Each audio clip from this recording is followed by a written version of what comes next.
क्या आप जानते हो, पूरे साल में सिर्फ एक ऐसा रात होता है जहां सोना कम और जगना ज्यादा शुभ माना जाता है, जहां शब्द कम होता है पर कॉन्शियसनेस सबसे ज्यादा एक्टिव होती है। ये रात है महाशिवरात्रि की रात। ये त्योहार नहीं बल्कि ह्यूमन पोटेंशियल को अनलॉक करने का एक अवसर है। पर सवाल ये है, महाशिवरात्रि मनाया क्यों जाता है?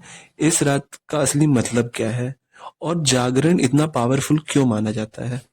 आइए आज फैक्ट, आइडियोलॉजी और योगिक साइंस के साथ महाशिवरात्रि का सच समझने की कोशिश करते हैं। आखिर महाशिवरात्रि है क्या? महाशिवरात्रि का अर्थ होता है भगवान शिव की एक महान रात।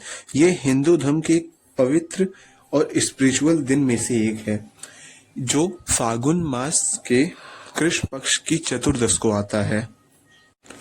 इस रात को पूजा, ध्यान और जागरण करने का परंपरा होता है, क्योंकि ये रात आउटर सेलिब्रेशन का नहीं बल्कि इनर पीस का होता है। कहते हैं भगवान शिव कौन है?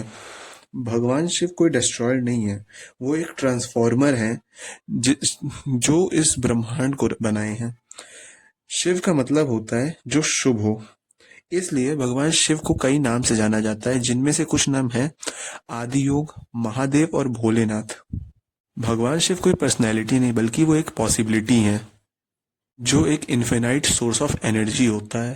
बात करते हैं महाशिवरात्रि से जुड़े कुछ कथाओं के बारे में, जिसमें से पहला कथा है माँ पार्वती और भगवान शंकर का विवाह।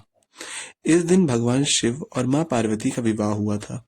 ये दिन प्रतीक होता है बैलेंस और गृहस्थी जीवन के शांति का। आज के दिन से जुड़ा हुआ जो दूसरा कथा है वो है समुद्र मंथन। माना जाता है कि आज के दिन ही समुद्र मंथन हुआ था।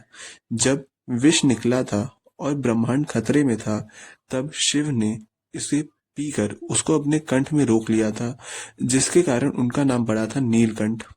ये कहानी हमें सिखाती है जिम्मेदारी और दुनिया का बोझ अपने ऊपर लेना, जो भगवान शिव को महादेव बनाता है। महाशिवरात्रि को साइंटिफिक और योगिक लॉजिक के हिसाब से हम समझने की कोशिश करते हैं। योगिक परंपरा के हिसाब से इस रात अर्थ की एनर्जी नॉर्थवर्ड फ्लो में होता है। इस वजह से माइंड ज्यादा फोकस और मेडिटेशन ज्यादा प्रभावित होता है। इसलिए जागरण सिर्फ एक परंपरा नहीं बल्कि एक साइंटिफिक अलाइनमेंट भी है। करते हैं भगवान शिव और माउंट कैलाश के कनेक्शन के बारे में। माना जाता है कि भगवान शिव का वास माउंट कैलाश पर है। ये जगह आज भी एक मिस्ट्री है। ना कोई पूरी तरह ऊपर चढ़ पाया, ना कोई सैटेलाइट आज तक इसको क्लियर कैप्चर कर पाया। ये दिखाता है कि भगवान शिव कोई सिर्फ धार्मिक कनेक्शन नहीं है बल्कि एक कॉस्मिक फिनोमिनन भी है। शिव का वर्णन शास्त्रों में भी मिलता है, जैसे कि वेद, उपनिषद और पुराण।